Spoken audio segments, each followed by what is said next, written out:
CH31 amusement park. Shivani का नित्य के लिए ड्रामा करना। उसकी बात सुन नित्य का चेहरे हल्का लाल पड़ गया। उसने अपने मन ही कहा, कितना बेशर्म इंसान है ये। तभी उसको नित्य की आवाज आई, एटलीस्ट तुमसे कम, वरना मेरी टाई खींच मुझे झुका के किस करने का आइडिया बुरा नहीं था। अब नित्य हड़बड़ गई। उसने अपनी नजर इधर उधर करते हुए जवाब दी, किसने बोला तुम्हें ऐसा? अब आगे मोक्ष को इस तरह से नित्य को छेड़ना बहुत ही अच्छा लग रहा था। उसने अपनी हंसी पे काबू रखते हुए बोला, वैसे मैंने सोचा नहीं था कि मेरी फियांसे मेरे लिए ऐसा सोचती है। मोक्ष को वो वक्त याद आ रहा जब नित्य अपनी गंदी सोच में गुम एक तक मोक्ष को देख रही थी। उसको ये भी नहीं पता चल रहा था को वो मोक्ष को कब से घूरे जा रही थी। वो कभी उसकी हाइट को देख रही थी, योग कभी उसकी टाई को। उसकी ये हरकत भला मोक्ष की आंखों की कैसे चुप सकती थी? भले जिसकी नज़ारे हमेशा ही अपनी बारबी डॉल पे रहती है, वो कैसे उसके इरादे को ना समझ पाता। लेकिन उसने उस वक्त अपने आप पे काबू रख लिया। ये सब सोचते हुए वो हंसने लगा। वही उसको हंसता देख जहां नित्य चिढ़ गई थी, वही पलक कंफ्यूज से उसको देख रही थी। वो जल्दी से नित्य की गोद में खड़ी होते हुए उसके कान में बोली, मम्मा, क्या मिस्टर हैंडसम पागल हो गए हैं जो वो ऐसे हंस रहे हैं? उसने ये बात भले ही धीरे से बोलने की कोशिश की थी, लेकिन ये बात मोक्ष के कान में भी गई थी, जिससे उसके चेहरे का रंग काला पड़ गया था। हद है, जहां सारी दुनिया उसके सामने जुबान खोलने से डरती है, वहीं ये 2 फुट की बच्ची उसको पागल बोल रही है। वो अब घूर के पलक को ही देखने लगा था। वही उसके उड़े हुए चेहरे और पलक को घूरते देख अब नित्य हंसी आने लगी। लेकिन उसने किसी तरह खुद के हंसी को कंट्रोल करते हुए पलक से बोली, अच्छा बचा, और ये बात आपसे किसने कही? उसके सवाल को सुन पलक जल्दी से बोली, मम्मा, वो हमारी क्लास टीचर है न, नीलिमा। उन्होंने ने बताया कि जो लोग बिना किसी रीजन के हंसते हैं वो पागल होते हैं, क्योंकि उनके सेंस कम करना बंद कर देता है और वो लोग सेंसलेस हो जाते हैं, जिसे वो बिना रीजन के हंसते हैं और कभी कभी तो बहुत गुस्सा भी करते हैं। इसलिए हमें ऐसे लोगों से दूर रहना चाहिए। जैसे जैसे वो बोल रही थी वैसे वैसे मोक्ष का चेहरा और काला पड़ रहा था।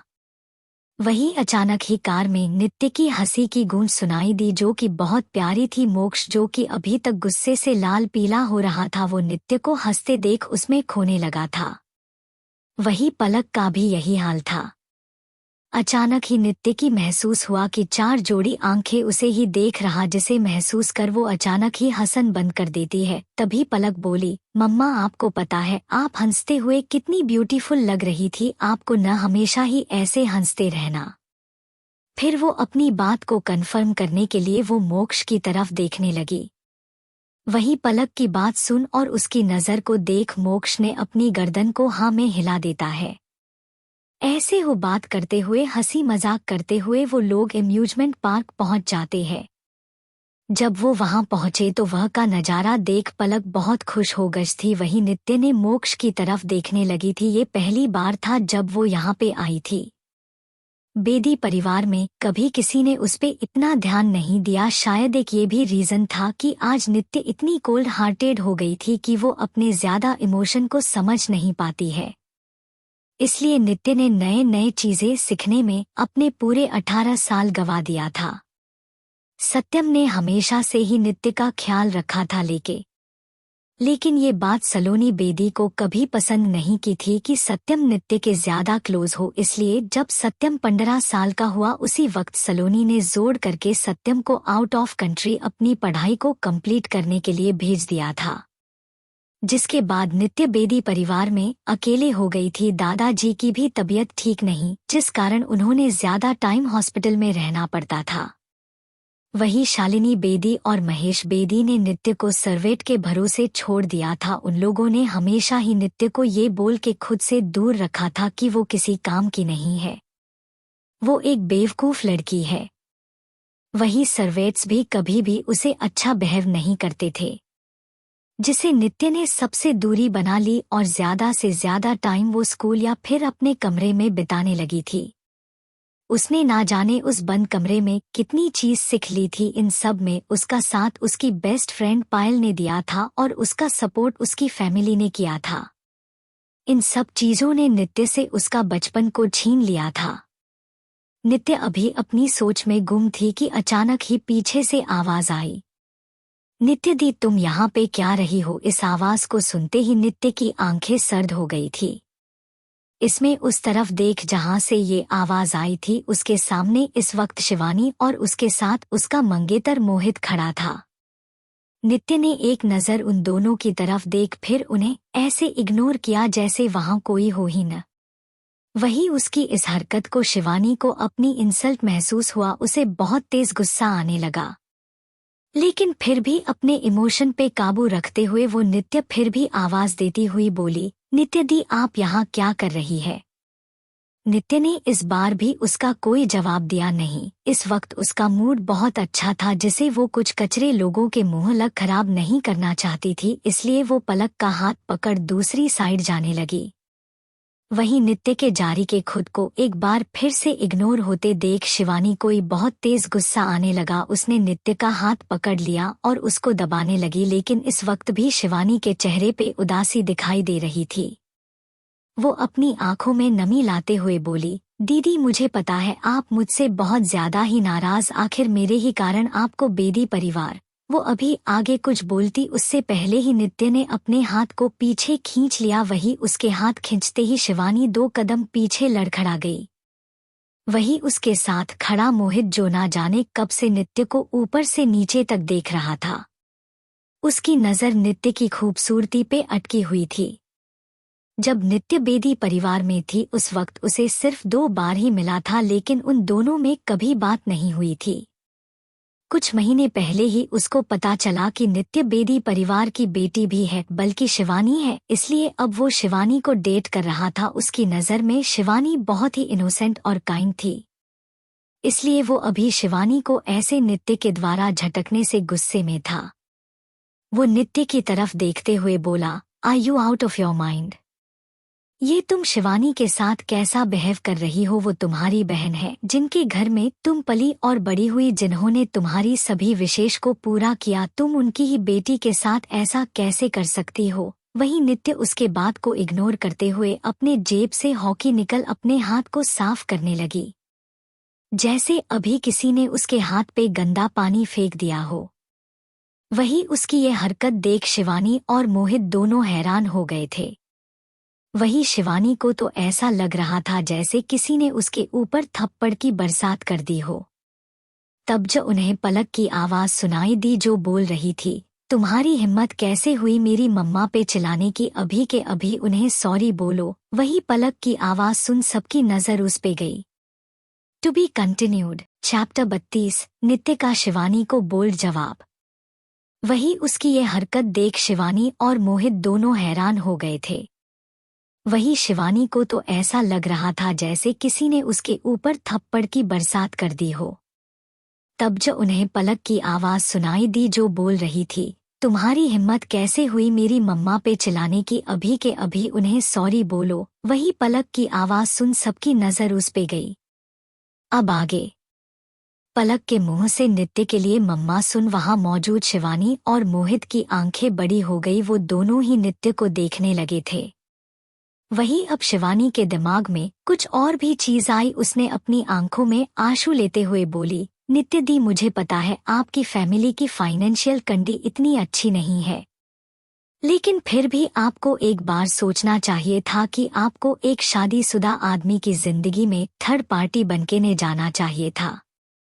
आपको वजह से एक घर बर्बाद हो रहा है। उसने ये सब बात ऐसे बोल रही थी जैसे से नित्य की कितनी ही चिंता हो रही हो, लेकिन उसकी बातों का मतलब ये था कि वो एक घर तोड़ने वाली लड़की है, जिसने अभी अभी एक शादीशुदा इंसान के घर को तोड़ दिया है और अब उस इंसान के बच्चे को संभाल रही है। वही उसकी बात सुन और उसकी बात का इशारा समझ नित्य ने अपने होठों पे हल्की मुस्कान के साथ कहा, माना पड़ेगा शिवानी, तुम्हारे दिमाग में कितना कचरा भर पड़ा, आज तुमने साबित कर दिया है। प्लीज अब तुम यहाँ से चली जाओ, वरना मुझे मजबूरन कचरे वाले को बुलाना पड़ेगा जो तुम्हें यहाँ से ले जाए।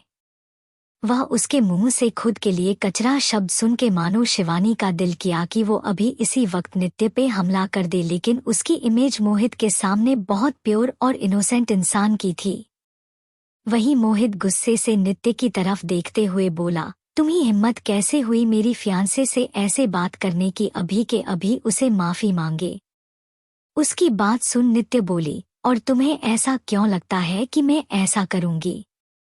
उसके बात सुन वो जवाब देता है, ठीक, अगर तुमने ऐसा नहीं किया तो तुम्हारी फैमिली जो गांव में रहती है उन्हें वहां से निकल दिया जाएगा। उसकी बात सुन नित्य को हंसी आ रही थी। इन लोगों को लगता है ये लोगों मेरे परिवार के आसपास भी खड़े हो पाएंगे, उन्हें यहाँ से फेंकने की तो दूर की बात है। नित्य ने अपने चेहरे पे मुस्कान के साथ बोली, जो करना है कर लो, मैं तुम्हारी इस धमकी से डरती नहीं हूँ। और रही बात माफी मांगने की, तो कचरे से कौन माफी मांगता है? वैसे भी कचरा हमेशा डस्टबिन के साथ ही जाता है।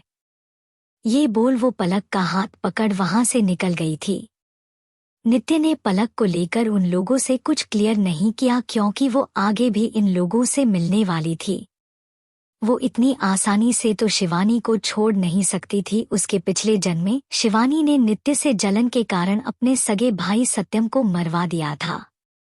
इसलिए इस जन्म में तो नित्य अपने साथ साथ उन सभी लोगों को प्रोटेक्ट करेगी जो लोग उसके पिछले जन्म में उसके साथ थे।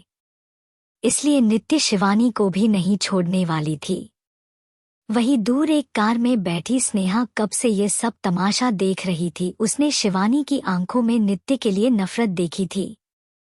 शायद ये उसके मकसद में काम आ जाए, ये सोच स्नेहा के चेहरे पे एक एविल स्माइल आ गई थी। स्नेहा को उसके आदमी ने बहुत जल्दी ही नित्य के करंट लोकेशन के बारे में बता दिया था, जिसे के बारे में पता कहलाते ही स्नेहा ने अपनी कार लेकर सीधा यहाँ पे आ गई थी। यहाँ आकर उसकी नज़र नित्य पे चली गई, जो कि मैं एंट्रेंस से ज्यादा दूर नहीं खड़ी थी। उसे बस नित्य, मोहित और शिवानी ही नजर आ रहे थे। उसकी नज़र पलक पे नहीं गई थी, क्योंकि वो नित्य के लेफ्ट साइड खड़ी थी। वही स्नेहा को नित्य की राइट साइड देख रहा था। उसके अंदर जाते ही स्नेहा ने कुछ सोचकर अपनी कार को घुमा लिया और वह से चली गई। वो रास्ते में जाते समय किसी को कॉल कर कुछ इंस्ट्रक्शन देती है, फिर अपने होठ पे एविल स्माइल के साथ बोली, बस कुछ घंटे की बात है, एक बार तुम अकेली हो जाओ नित्य, उसके बाद तुम्हारे साथ जो होगा उसकी तुमने कभी कल्पना भी नहीं की होगी। वहीं पार्क में नित्य पलक को लेकर मोक्ष जिस डायरेक्शन में गया वह चल गया, वही उसके पीछे शिवानी और मोहित नित्य को घूर रहे थे। तभी शिवानी जल्दी से अपनी आंखों में आंसू लाते हुए बोली, मोहित, तुम्हें नहीं लगता हम दीदी कोड करनी चाहिए? मैंने माँ से दीदी के परिवार वालों के बारे में पूछा था, उन्होंने मुझे बताया कि नित्य के फैमिली मुंबई के किसी छोटे से शहर में रहते हैं। वो बहुत ही मिडिल क्लास है। वही नित्य दी बच्चों से ऐशो आराम से पाली बड़ी है, जिसे कारण उन्हें शायद वह पे एडजस्ट होने में टाइम लगने वाला है, या फिर शायद वो हमेशा ही अपने परिवार वाले दूर रहने वाली है। देखो न कैसे वो एक बच्ची के बाप के पीछे पड़ी है। पक्का वो इंसान बहुत ही ज्यादा अमीर होगा। इसलिए नित्य दी, जो कि हमेशा ही सबके साथ कोल्ड बिहेव करती है, वो उस बच्ची का कैसे ख्याल रख रही थी। उसकी बात सुन मोहित उसकी तरफ कंफ्यूज होते हुए बोला, तुम कहना क्या चाहती हो? उसकी बात सुन शिव थोड़ा मायूस होते हुए बोली, एक्चुअली तुम तो जानते हो न, नित्य की इतने साल तक मर्ज जगह रही है, उन्हें हमेशा से ही प्रिंसेस ट्रीटमेंट मिली है, जिसकी उन्हें आदत होगी, लेकिन उनका परिवार बहुत ज्यादा गरीब है। माँ ने मुझे उठे बताया था कि नित्य के पापा कोई काम नहीं करते हैं, उसकी माँ लोगी के घर में बर्तन धोती है, वहीं उसके 4 भाई है और चारों के चारों आवारा गर्दी करते हैं। शिवानी ये सब अपने मन से बोल रही थी। अगर उसने ये बात अभी नित्य के सामने बोली होती तो शायद नित्य उसको जिंदा मगरमच्छों के सामने फेंक देती। नित्य अभी थोड़ी दूर आई थी कि उसकी नज़र मोक्ष पे चली जाती है। वो जल्दी से पलक को लेकर उसको तरफ बढ़ जाती है। वहीं मोक्ष भी टिकट लेकर उनकी तरफ आ रहा था। पलक और नित्य मोक्ष के पास आते हैं। पलक एक्साइटेड होते हुए बोली, मिस्टर हैंडसम, क्या आपको टिकट मिल गई? क्या अब हम अंदर जा सकते हैं? उसकी बात मोक्ष ने पलक को अपनी गोद में लेते हुए उसके गाल पे किस करते हुए बोला, यस ऑफ कोर्स, अब हम लोग बहुत फन करेंगे। वही दूर खड़ी शिवानी ने नित्य के साथ जब एक लड़के को देखती है तो वो उसको देखने की कोशिश करने लगी क्योंकि उसको मोक्ष की सिर्फ पीठ नजर आ रही, वही उसकी गोद में पलक थी। शिवानी पीछे से मोक्ष की पर्सनैलिटी देख बता सकती थी कि वो इंसान ज्यादा एज का नहीं होगा, बल्कि वो तो बहुत ही चार्मिंग और हैंडसम के साथ साथ अमीर भी लग रहा था।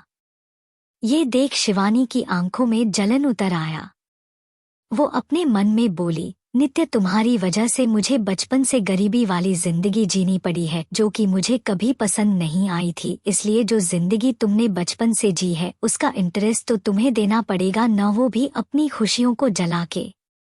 एक तरफ शिवानी है और दूसरी तरफ स्नेहा, दोनों ही नित्य की जिंदगी पे ग्रहण लगने के लिए तैयार है। इन सब की साजिश का नित्य पे क्या असर होगा? To be continued. चैप्टर 33, मस्ती टाइम। शिवानी पीछे से मोक्ष की पर्सनैलिटी देख बता सकती थी कि वो इंसान ज्यादा एज का नहीं होगा, बल्कि वो तो बहुत ही चार्मिंग और हैंडसम के साथ साथ अमीर भी लग रहा था। ये देख शिवानी की आंखों में जलन उतर आया।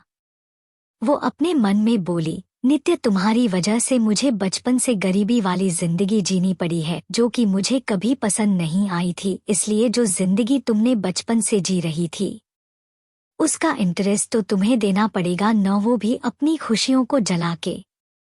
एक तरफ शिवानी है और दूसरी तरफ स्नेहा, दोनों ही नित्य की जिंदगी पे ग्रहण लगने के लिए तैयार है। इन सब की साजिश का नित्य पे क्या असर होगा? अब आगे। वही उन सबकी सोच और साजिश से अनजान नित्य मोक्ष और पलक के साथ के एक अच्छा टाइम बिता रही थी। मोक्ष ने पलक से पूछा, बच्चा पहले आप कहाँ जाना पसंद करोगी? उसके सवाल को सुन पलक ने जल्दी से जवाब दिया, मिस्टर हैंडसम, मुझे सबसे पहले वो बड़े वाले झूले पे जाना है। उसके बाद सुन नित्य औरों ने उस बड़े से झूले की तरफ देखा।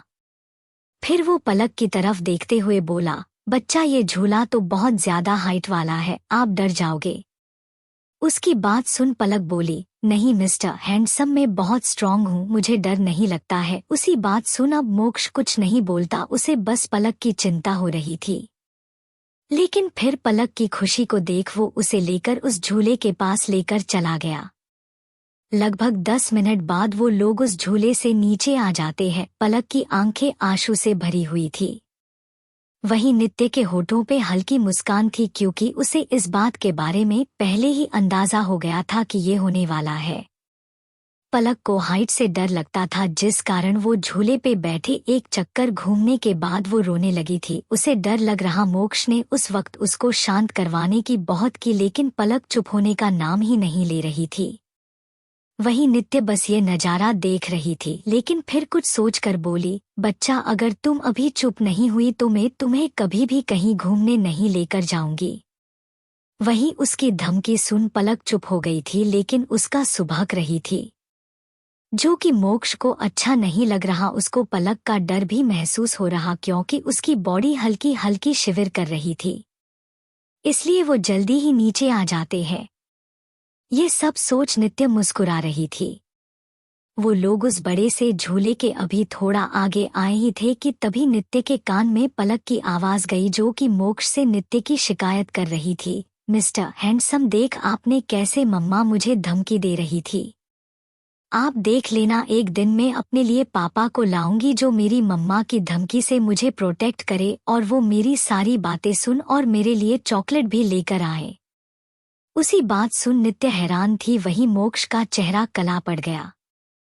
उसने अपने मन में सोचा, अगर कभी फ्यूचर में कोई लड़का पलक के जरिए नित्य को अपना बनाने की कोशिश करेगा तो कहीं ये छोटी लेडी मोकाम्बो ने उसकी बार्बी डॉल की शादी उस लड़के से फिक्स कर दी तो क्या होगा। नहीं नहीं, मैं ऐसा बिल्कुल नहीं होने दूंगा। पलक अगर अपने लिए पापा ढूंढ रही है तो मैं खुद ही इसका पापा बन जाऊंगा, लेकिन अब मैं पलक और बार्बी डॉल को खुद से दूर नहीं जाने दूंगा। ये सोच वो जल्दी पलक के कान के पास जाते हुए उसके कान में कुछ बोलता है, जिसे सुन पलक की आंखें खुशी से चमक उठी और वो मोक्ष की तरफ देखने लगी। तो मोक्ष ने अपना सर हाँ में दिया तो पलक भी अपना हाथ आगे कर उसको बोली, ठीक है डील, उसके बाद सुन जहां मोक्ष के चेहरे पे खुशी नजर आ रही थी वहीं नित्य उन दोनों को कंफ्यूजन से देख रही थी। उसको तो समझ नहीं आ रहा था कि उसकी बेटी और उसका फियांसे के बीच कौन सी डील हुई है, जो कि उसके आंखों के सामने हुई और उसको पता भी नहीं चला।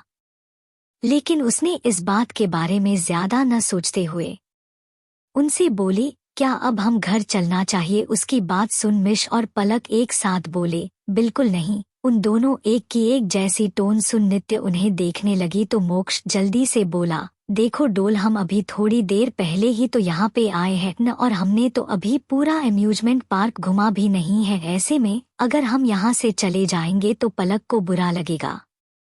मोक्ष ने ये बात बहुत ही मासूमियत से बोला था।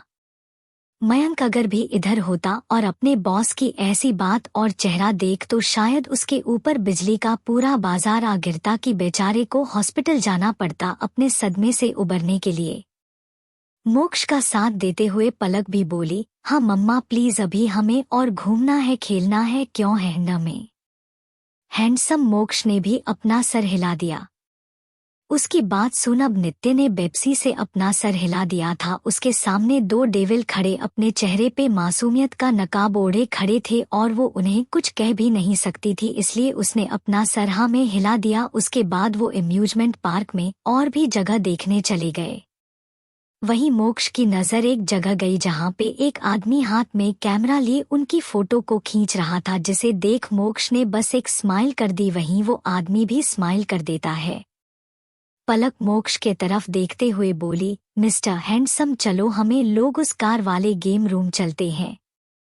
उसकी बात सुन मोक्ष की भी नजर उस बम्पर कार पे जाती है और वो उस तरफ निकल जाते हैं। एक कार में मोक्ष, पलक और नित्य तीनों ने अलग अलग कार ली थी। पहले नित्य पलक के बीच आंखों ही आंखों में इशारा करते हैं, उसके बाद वो दोनों एक साथ मोक्ष के ऊपर हल्ला बोल देते हैं और उसकी कार से अपनी अपनी कार को टक्कर देते हैं। मोक्ष भी कभी नित्य तो कभी पलक की कार को टक्कर मार रहा था। आज पलक की वजह से उन दोनों के चेहरे पे हमेशा की तरह कोल्ड एक्सप्रेस की जगह बहुत ही प्यारी स्माइल थी। वो लोग बहुत मजा कर रहे थे। वही वो आदमी सदमे से उन सबकी फोटो ले रहा था। वो आदमी खुद को बहुत ही खुश नसीब समझ रहा था, जो कि आज पहली बार अपने बॉस को ऐसे खुल के हंसता हुआ देख था, जिसे देख उसने एक फोटो को अपने फोन से खींचा और किसी को भेज दिया। वहीं इंडिया से दूर एक कंट्री में एक कपल साथ बैठे काफी पी रहे थे, तभी उनके फोन का नोटिफिकेटी बजा, जिसे सुनवों में एक इंसान ने अपने फोन को खोल के देखता है तो हैरान हो जाता है और अपने बगल में बैठी औरत की तरफ फोन कर उसको फोन में देख लिए बोलता है अपने हस्बैंड की बात समझ। वो औरत उस आदमी के फोन में देखती है तो उनके होठों पे मुस्कान और आंखों में नमी आ जाती है। वो औरत अपने बगल में बैठे अपने हस्बैंड के गले रोते हुए बोली, 3 साल बाद मैंने ने उसके चेहरे पे मुस्कान देखी है, वरना वो हंसना भी भूल गया था। वनो हस्बैंड की तरफ देखते हुए बोली, मुझे इंडिया जान है, उससे मिलने है, मेरा दिल तड़प रहा है उससे मिलने के लिए। उस औरत की बात सुन वो आदमी अपनी जगह से खड़े होते हुए बोला, अभी नहीं, अभी वक्त है, वो अभी अभी इस गम से उभर रहा है। जब तक वो उस इंसिडेंट को अच्छे से भूल नहीं जाता तब तक हम नहीं जाएंगे, जब तक वो हमें खुद कॉल करके नहीं भुला लेता है।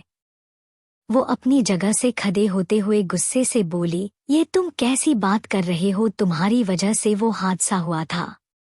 वो आज भी उस हादसे के लिए आपको ही जिम्मेदार मानता है।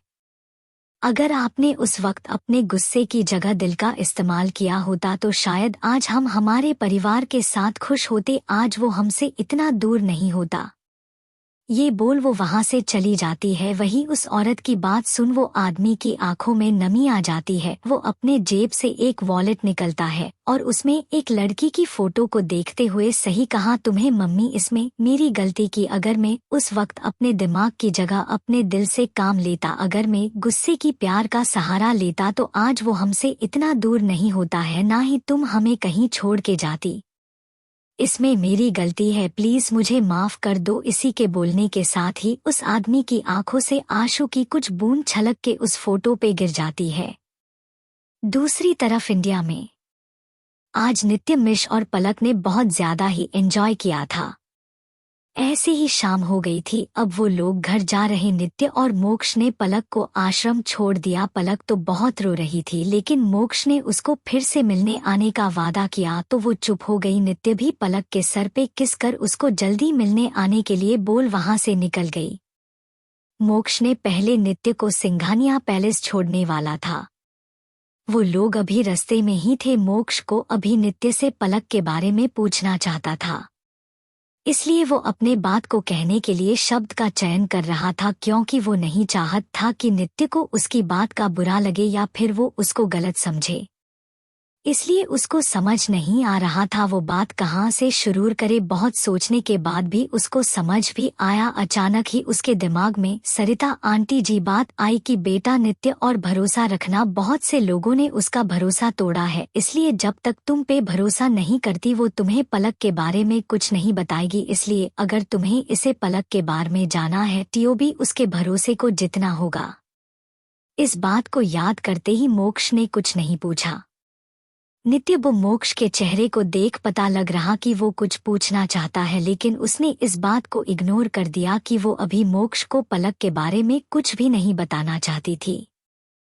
पालन बहुले ही उसकी सगी बेटी नहीं थी, लेकिन पलक के पास्ट का ऐसे बहुत कुछ था कि नित्य को हमेशा उसकी रक्षा करना होगा। इसलिए वो पलक को अपने पास रखने की जगह अनाथ आश्रम में रखती था, ताकि किसी को भी पलक के बारे में पता न चले कि वो कौन है और कहाँ से है।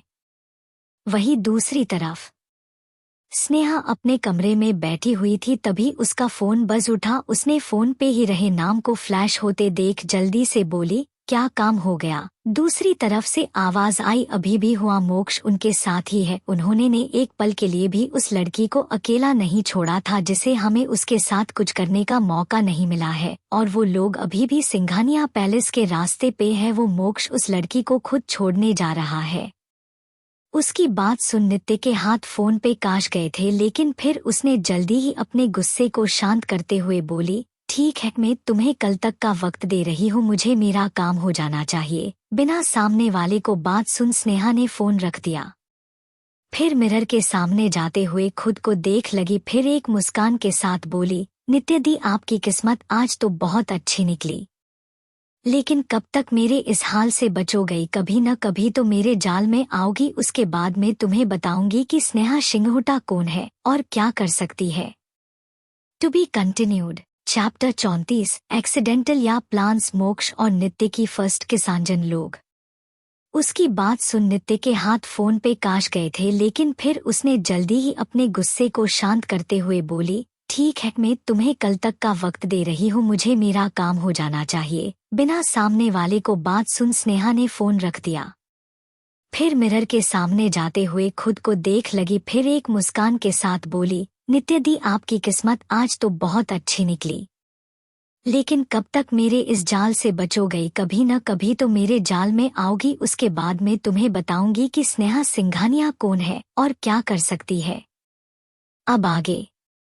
वहीं दूसरी तरफ नित्य और मोक्ष अब तक सिंघानिया पैलेस के बाहर आ चुके थे। मोक्ष ने नित्य के साइड का डोर ओपन किया और नित्य के आगे अपना हाथ कर दिया, जिसे पकड़ नित्य कार से बाहर आई और मोक्ष के सामने खड़ी ही गई। मोक्ष ने नित्य को गले लगते हुए उसके गाल पे किस कर लिया और उसके कान के करीब जाते हुए बोला, थैंक यू, आज का दिन मेरे लिए बहुत ज्यादा अच्छा था। आज का दिन मेरे लिए बहुत ही ज्यादा प्रेशियस था, इसलिए मैं चाहता हूँ कि मैं ये रोज तुम्हारे और पलक के साथ जीऊं। फिर थोड़ा सेडक्टिव टोन में बोला, बार्बी डॉल, क्या तुम मेरा नाम पलक के साथ जोड़ना पसंद करोगी? क्या मैं पलक को अपना दे दूं? मोक्ष की ये बात सुने में जितनी सिंपल लग रही, उतना ही ज्यादा तेजी से नित्य का दिल धड़क रहा था। उसको मोक्ष की बातों से ज्यादा उसकी करीबी का एहसास हो रहा था। मोक्ष भी नित्य के दिल धड़कन को अच्छे से सुन पा रहा था। उसको खुशी हो रही थी कि उसकी करीब नित्य को इफेक्ट कर रही है।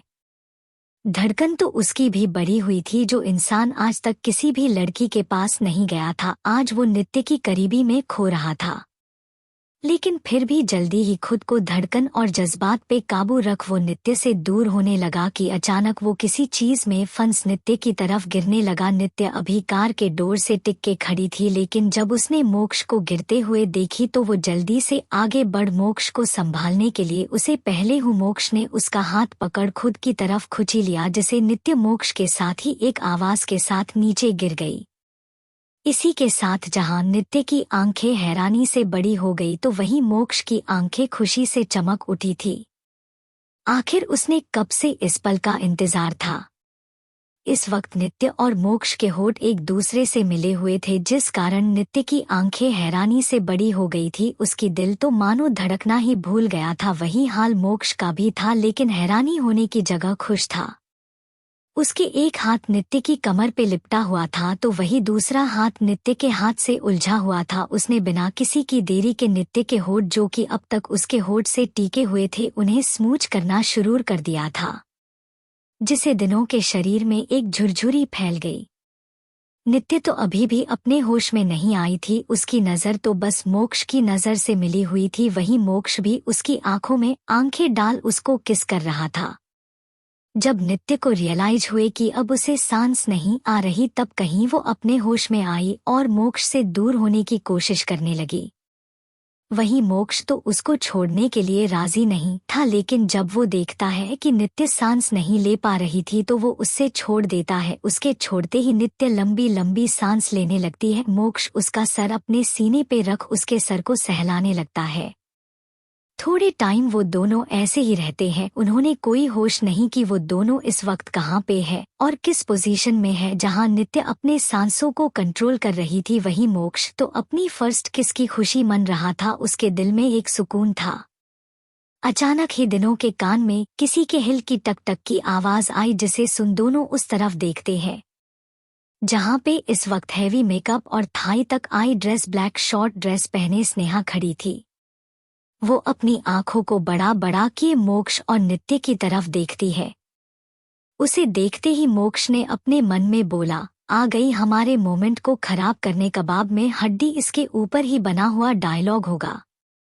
ना चाहते हुए भी उसे नित्य को छोड़ना पड़ा। नित्य भी बिना किसी एक्सप्रेशन के अपनी जगह खड़ी हो जाती है। स्नेहा को मोक्ष और नित्य को इस तरह देख उसका खून खोल रहा था, लेकिन फिर भी उसने अपने चेहरे पे मासूमियत वाले एक्सप्रेशन को ही बनाए रख। आखिर मोक्ष के सामने उसकी इमेज की बात है, वो कैसे खराब होने दे सकती है। वो अभी कुछ बोलती उसे पहले ही नित्य मोक्ष की तरफ देखते हुए बोली, अब मुझे चलना चाहिए। तुम भी अच्छे से ड्राइव करना और घर पहुंच के मैसेज कर देना। ये बोल वो आगे जाने लगती है। इस वक्त स्नेहा के साथ बहस करने का कोई मूड नहीं था। वैसे भी आज का दिन उसके लिए भी बहुत खास और खुशी से भरा था। वो उस दिन के आखिरी कुछ पल को स्नेहा की वजह से खराब तो होने नहीं देने वाली थी, इसलिए वो बिना स्नेहा की बात सुन या उससे कोई बात किए वहां से चली जाती है। उसको जाते ही मोक्ष भी अपनी कार में जाके ड्राइविंग सीट पे बैठ जाता है। तभी स्नेहा जल्दी से उसके कार के पास आते हुए बोली, मोक्ष क्या तुम मुझे ग्रीन पैराडाइज में छोड़ सकते हो? आज वह मेरी फ्रेंड का बर्थडे है। उसकी बात सुन मोक्ष ने अपनी एक आईब्रो को उचकते हुए बोला, सॉरी मिस स्नेहा, मैं आपका कोई ड्राइवर नहीं हो। उसकी बात सुन स्नेहा को गुस्सा तो बहुत आ रहा, लेकिन वो अपने इमोशन पे काबू रखते हुए बोली, तुम अभी तो मेरी बहन को छोड़ने आए थे ना, और अभी तुम अकेले ही घर जा रहे हो, और तुम्हारे घर के रास्ते में ही तो वो होटल आता है न, तो क्या तुम मुझे वहां नहीं छोड़ सकते? स्नेहा की इस बात का मतलब मोक्ष अच्छे से समझ रहा था, लेकिन फिर भी वो जुबान पे टिका रहा और बोला, मिस स्नेहा, मेरा आपके साथ कहीं भी जाने का कोई भी इरादा नहीं है। इस बार मोक्ष ने सिंपल भाषा में स्नेहा को मन कर दिया और अपनी कार को स्टार्ट कर सीधा वहां से निकल गया। वही स्नेहा अपने पैर पटक के रह गई, फिर अपनी कार के पास आके खुद ही कार को ड्राइव करते हुए वहां से निकल गई। वहीं ऊपर अपनी बालकनी में खड़ी नित्य ये सब देख रही। उसने देखा कि कैसे पहले स्नेहा उसके सामने मोक्ष को जीजू बोल रही थी, उसके जाते ही वो जीजू से सीधा मौक पे खुद गई थी। फिर कैसे मोक्ष से लिफ्ट मांग रही थी और मोक्ष का उसको मना करना। स्नेहा को गुस्सा और जलन से भरा चेहरा देखना नित्य अब अपने कमरे में आ गई और किसी को मैसेज करके बोली, कल की मीटिंग को शेड्यूल कर दो। दूसरी तरफ से ओके बॉस का रिप्लाई आया। वही दूसरी तरफ मोक्ष अपने कार में बैठ था और कार को ड्राइव कर रहा था। उसके सामने बार बार वही सीन आ रहा था जब वो नित्य को किस कर रहा था और उसके एक्सप्रेशन को नोट कर रहा था। उसने अपने दिल पे हाथ रखते हुए बोला, बारबी डॉल, लोग अपनी फर्स्ट को कितना प्लान करते हैं, एक मैं हम जिसने तुम्हें किस करने लिए प्लान बना पड़ा था। फ्लैशबैक। कार में मोक्ष ने जब नित्य को कहीं खो देखा तो उस वक्त नित्य थोड़ी मायूस लग रही थी, जिसे देख मोक्ष ने अपने जेब से एक चॉकलेट निकल नित्य को दिया, जिसे देख नित्य ने मोक्ष की तरफ देख हैरानी से बोली, क्या तुम मुझे कोई छोटी समझ रहे हो जो ये चॉकलेट मुझे दे रहे हो। उसकी बात मोक्ष ने भी हंसते हुए बोला, वेल तुम्हारी एज अभी जस्ट 18 है, तो उस हिसाब से देखा जाए तो मेरे लिए तुम बच्ची हुई न, जो बहुत ही क्यूट और समझदार है। उसकी बात सुन नित्य उसको ऐसे देख रही जैसे कहती हो, ये बच्ची वही है जिसने तुम्हारे दोस्त का ऑपरेशन किया है। उसकी लुक का मतलब समझ मोक्ष बोला, तो क्या हुआ अगर तुमने उसकी सर्जरी की मेरे लिए, तो तुम अभी भी बच्ची है, बस इसे ज्यादा मैं कुछ नहीं जानता हूँ। और वैसे भी किसी ने कहा है कि अगर मूड खराब ही या खुद को साथ फील करो तो चॉकलेट खाना चाहिए। उसकी बात सुन नित्य कुछ नहीं बोली और चुपचाप चॉकलेट खाने लगी थी। नित्य चॉकलेट ऐसे खा रही जैसे कोई बच्चा, उसकी आंखें चमक रही थी। उसके दंत बार बार कभी चॉकलेट के बीते लेते तो कभी जीभ उसके होठों पे फिरती। मोक्ष की नजर ना चाहते हुए भी बार बार नित्य के हरकत पे जा रही थी। मोक्ष को ऐसा जैसे उसने नित्य को चॉकलेट देकर अपने ही पैर पे कुल्हाड़ी मार ली। वो बिना नित्य के प्रॉमिस के उसको किस नहीं कर सकता था, लेकिन उसको ऐसे देख उसका खुद पे काबू नहीं रख जा रहा। उसका दिल कर रहा बस एक बार नित्य के होठों को टेस्ट कर ले, लेकिन फिर भी किसी तरह खुद पे काबू रखने लगा। वो आज हैरान था, आज वो न जाने उसके सामने कितनी ही लड़की आई, कितने ही लड़कियों ने उसको सिड्यूस करने की कोशिश की थी। उसने उन सभी लड़कियों लिविंग हेल दिखाया था, लेकिन आज नित्य जो कि बेचारी चुपचाप अपने चॉकलेट खा रही थी, वो उस देख सिड्यूस हो रहा था। उसने सामने की तरफ देख फिर से ड्राइविंग पे फोकस करने लग, लेकिन उसका फोकस ड्राइविंग की जगह नित्य पे जा रहा था, इसलिए वो अब खुद खिड़की के बाहर देखने लगा था। तभी उसकी नज़र साइड पे खड़े कुछ कपल गई जो कि एक दूसरे को किस कर रहे। ये देख मोक्ष चिढ़ गया। उसने अब अपने अंदर बेचैनी होने लगी थी, इसलिए वो जल्दी से अपने जेब में सिगरेट ढूंढने लगा था। अचानक ही उसके कुछ छोटी मगर गोल सी चीज लगी। उस चीज को देखने के लिए उसने अपने हाथ में बाहर निकला। उस चीज को देखते ही उसको ऐसा लगा जैसे डूबते को तिनके का सहारा मिल गया हो। मोक्ष की आंखें तारों की तरह चमक रही। आज उसको इतनी खुशी हो रही जितनी उसको बड़ी से बड़ी डील को क्रैक करने के बाद भी नहीं होती है। अब उसके दिमाग चला गया। थोड़े टाइम में उसने कार को सिंघन पैलेस के सामने रोक दिया और नित्य को कार से बाहर निकल उसके साथ वो सब बातें करने लगा था, जिसे नित्य का ध्यान उस पे रहे। और इसके प्लान मुताबिक ऐसा हुआ भी। अपनी बातों नित्य को उलझा देख मोक्ष ने उस छोटे से गोली को नीचे गिरा दिया। फिर नित्य दूर होने लगा, जिसे उसके पैर उस गोली पे चला गया। उसके प्लान मुताबिक नित्य भी आगे बढ़ी थी और इसी के साथ उसके दिल की तमन्ना पूरी हुई और मोक्ष और नित्य फर्स्ट किस हो गई। Present time. मोक्ष ये सब सोचते हुए बोला, बारबी डॉल देखो न, लोग फर्स्ट की सपने सजाते हैं, मैं तुम्हें किस करने के लिए प्लान बना रहा हूँ। उसके होठों पे एक दिलकश मुस्कान आ गई। आखिर उसकी एक्सीडेंटल किस का प्लान जो सक्सेसफुल हो गया। वो अपने होठों पे अपने हाथ के अंगूठे को रब करते हुए बोला, बारबी डॉल तुम्हारी होठों का तुच्छ मुझे अब फील हो रहा है। वहीं नित्य भी अपने रूम से फ्रेश होकर बाहर आई कि तभी उसकी नज़र अपने होठों पे गई जो कि अभी भी लाल थी, जिसे देख नित्य का चेहरे लाल हो गया था। उसको भी वो पल याद आ गया जब मोक्ष ने उसको किस लिया था और वो उसको खुद से दूर करने की जगह उसकी आंखों में खो गई थी। नित्य के होठों पे भी प्यारी सी मुस्कान बिखर गई। तभी उसको नीचे से कुछ गिरने की आवाज आई। उसने अपनी गाड़ी की तरफ देख जहां पे रात के 12 बज रहे थे। इसलिए वो अपने कमरे से निकल बाहर आई तो उसको अपने सामने पूरा अंधेरा नजर आ रहा था। नित्य को ये बहुत अजीब लग रहा था क्योंकि सिंघानी पल्स में हमेशा ही रात के समय सीढ़ियों के पास वाली जल करती थी ताकि रातों को किसी के नीचे गिरने का डर ना रहे। नित्य अपने एक कदम आगे बढ़ती है कि उसको ऐसा लगता है जैसे कोई उसके पीछे है, लेकिन नित्य पीछे देखने की बजाय उस अंधेरे का फायदा उठा एक सोफे चली जाती है और वह झाड़ू हो जाती है। तभी उसे एक आवाज आती है जिसे सुन उसका दिमाग खराब हो जाता है। To be continued.